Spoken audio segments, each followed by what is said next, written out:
Season greetings and Merry Christmas. Happy holidays, everybody. It's Admiral Revan here with the Kitakami Tier 10 Japanese cruiser.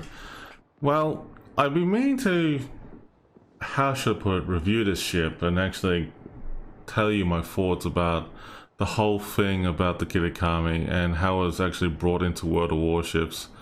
It's got me thinking about this topic for quite some time, and I have to say that every time I kept thinking about it, it was driving me mad, I have to say. And every time I'm trying to talk about it, I get a bit annoyed about a couple of things that has got me scratching my head a little bit. One thing I would love to say about the Kitakami is that this is definitely a definition of a torp meme warship. Why I say it's a torp meme warship? Well, first and foremost, look at this.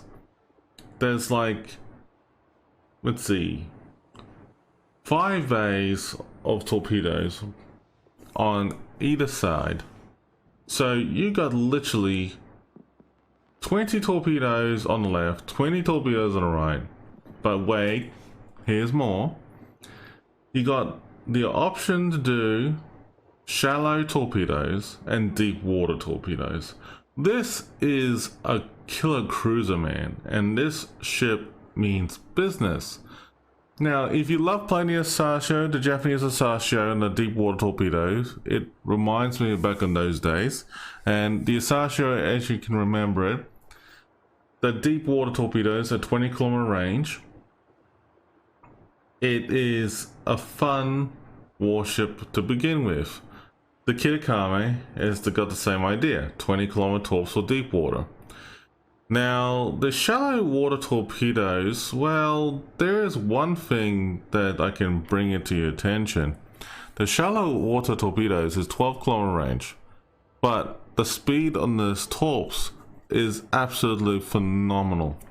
So they're fast, they're decisive, and they can do a lot of penetration and damage on the enemy. And this ship can really do the job. The deep water torpedoes, even though it's not as fast as the shallow water torpedoes, but it does a good job anyway. And, you know, in all seriousness though, I love the flexibility of both torpedoes on this ship. The guns on it, well, the guns is not exactly top notch, but I will be honest with you that for a light cruiser, the trouble with it that I find is that if you get a carrier or a cruiser or another destroyer or battleship and they see you, you're basically gonna be sneezed at and you'll be like, the definition is like, hi, bye, boom. Well, I know. Despite of putting all the flags and everything on there, the one thing I can say is that the Kitakami is more of a support vessel. It's not a vessel that you designed to go into brawling with. Well, I mean, if you have the right ships with you and can go in there, you can probably go to brawling with this thing. But do I see that this ship is very good for ranked? Well, definitely for the torp memes, but I don't think it will pull off a very good job in ranked though. But some people say I beg to differ, because that it's actually good against CVs and battleships with the deep water. And I thought about it, I'm like, yeah, that's very true. But I think most of the time, majority of the time, you will be using shallow water torpedoes on this vessel anyway. So that is one thing I like about the Kitakami anyhow. But I will admit though, the camo has got me really excited because it's very festival, you know, ship. It looks very nice. And for how it was released in 12.11, for us to see it in action was actually very well done. I actually love the warship and how it's been introduced into the game. But there's one minor drawback that how it was introduced in the game though for this patch. And this was something that me personally, I think that I don't know where to begin with this, but it's just like you got a nice ship right in front of you, but you're not technically going to enjoy it. In other words, there's a bit of a catch behind this, and I will explain how in a moment here. Okay folks, let's cut down to the pudding, and this is a bit of a slicing to the cake, I suppose, if you want to put it that way. The Kitakami event, in order to get this warship, there's only one way to do it. It's not through in-game missions. It is not done in a way that you can do it through a battle pass or anything like that, or a mission chain or anything like this. Unfortunately, the only way is to do it through the armory. And you go through the armory. It is a special event under the featured section, and you'll see Salvage for Victory and the Kitakami. Now, when you get in here for the first time, you'll see that you'll have an opportunity to get some warships, and they're all very nice, by the way. Wargaming has given these warships to me already, which is the European cruiser Elli, the Italian cruiser Francesco Ferrucio, and also the Tier VI UK cruiser Defense. And also, last but not least, is also the Japanese cruiser Kitakami. And also you got some big Santa gift containers as well. So if you have any ships that you might be looking forward to, you probably could win something nice from that bundle right there. Now, with that being said, I will tell you this right now, that the opportunity for you to make a decision about this, whether to get the Kitakami or not, you have until the 8th of February to decide. You have to read this very, very carefully about what kind of resources that you will need. You need Research Bureau, you need steel, you need coal, you need premium game time in order to trade it off into this. There is a special article that you can get on the website that you can click on and check it out and read for yourself. Make sure you participate the actual event as well, that is listed down here or on the website, and good luck, captains, in doing so.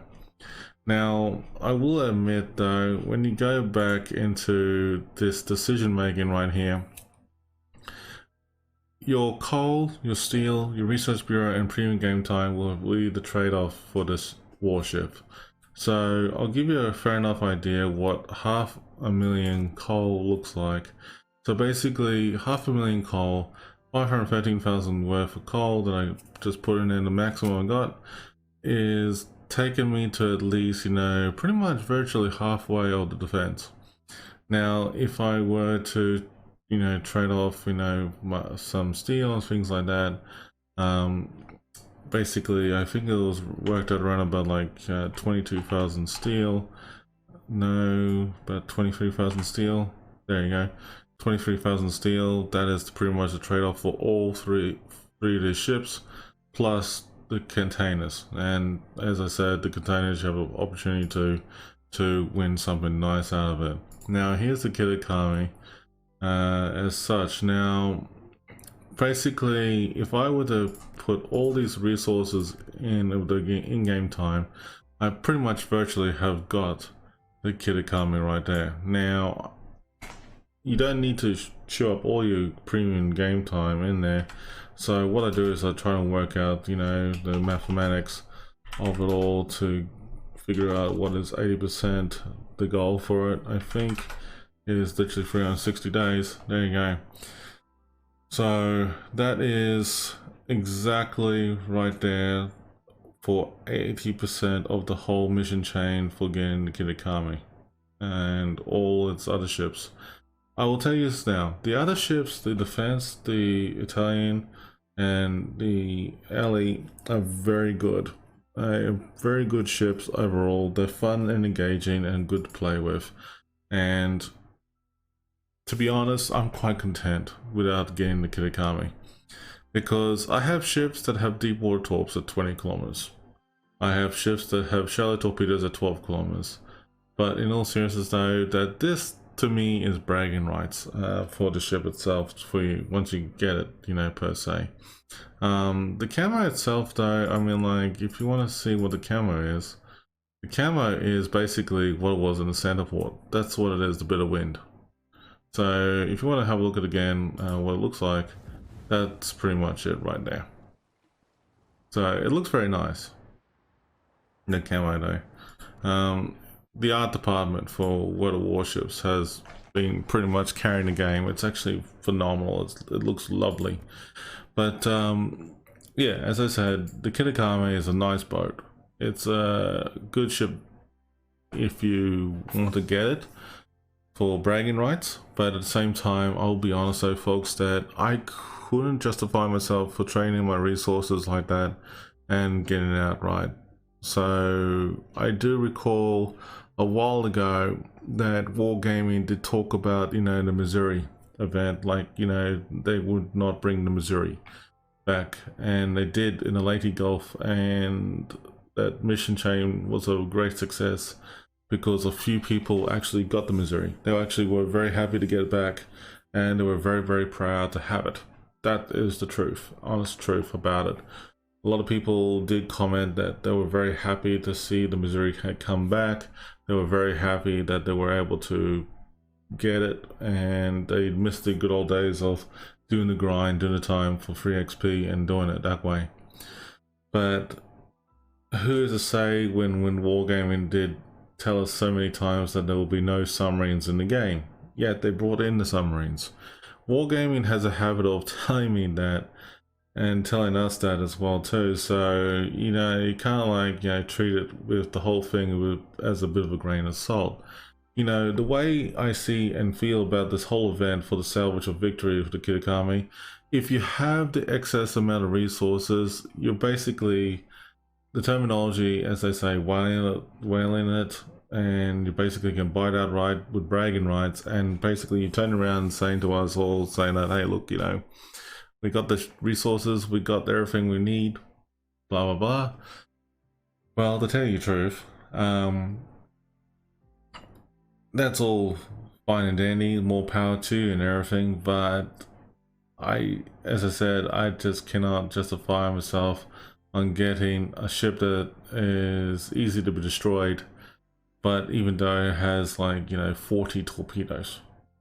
Now, if you're in a 3-man div with 40 torpedoes each, you can pretty much wreak havoc in the battlefield, and I can tell you that right now, that is pretty much the end of be all end all, you know, story right there. But the Salvage of Victory event for the Kitakami, in my opinion, for this one, for the casual players and even new players that want to get it, they definitely cannot do it, because like, you have to pull in a lot more time and effort to grinding the resources and everything. And you know what, in all seriousness though, I am a very casual player myself, but I love playing the game just for the fun of it. And when I saw the Kitakami, I was excited, I was very intrigued about it, but I have the ship on my press account, which I'm okay with this decision that Wargaming made, that they would not give the ship out straight away to the CCs.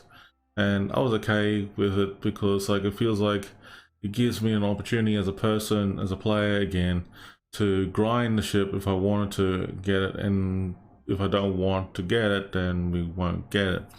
But you know, the whole event for the Kitakami, in my opinion, is absolute crap. It's rubbish, it's ridiculous, it's not worth it for even, you know, for a casual player, or even for those who have excess amount of resources. In my opinion, what I would be diverting my attention for anything to do with my in-game resources or anything like that is that I would divert my attention to converting my resources towards the current ships in the game. For example, the ones that are in the armory that have not been acquired yet. And then until I get all those ships, then I can focus on, you know, these random one-off opportunities. But the thing is that I feel that, you know, the Kitakami one day will come back in the future. It may not happen today, it may not happen tomorrow, it may happen in a few years later down the track. And people say it will never return. You know what, when people say it will never return, that's fine. I mean, like, don't get me wrong, I agree with you 100% there. But as I said, Wargaming has a habit and a tendency in the past to bring a ship back because due to popularity, high demand, or something that they really want to, you know, improve business relations with the community. And you know, in all seriousness though, I just feel that the Kitakami does have potential. to bring people back together again. And also I do feel that the Kitakami will bring people back again to get the ship at a later time. For now, if you want to get the warship right here and now, and you want to say, hey guys, I got the ship, it's rare, it's unique, it's awesome, good on you, I'm very proud of you for doing so. But at the same time, that I know how it feels when you buy the ship and you feel like you really spent all those resources that you have made and realize that, you know, you have to start all over again. And well, considering that you're getting 4 ships and a possibility of maybe 1 or 2 ships from the big Santa containers is an absolute opportunity in itself in its own right. But overall, I just think this event is crap, because the pure fact that the casual player, even if this game is free to play, it just feels like they have diverted their attention to focus on the top end players and say, hey look, you know, you got the big resources and everything, this is the case, you know. But if I were thinking about, you know, how this event could help and be more beneficial, like for example, if they had introduced, like say, a coupon a little bit later on, then that could, you know, probably would have helped the whole situation a lot better, in my opinion. But that's just my opinion, my views on the whole matter there. So overall, folks, I think that, you know, the Kitakami, in my opinion, that how Wargaming has brought this out, the ship and everything, I just don't think that the Kitakami is worthwhile getting it at all. If you really want it because it's unique and everything, as I said, more power to you. It's my general thoughts and views about this. But hey, folks, with less than, you know, a few days before the new year coming around, I want to wish you all a happy and safe New Year's and the lead up for 2024. Thank you again for your support and everything. Take care, stay safe, friends, and have a wonderful New Year's.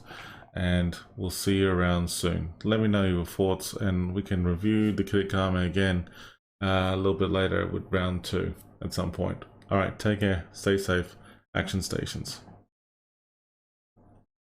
And Happy New Year, everybody.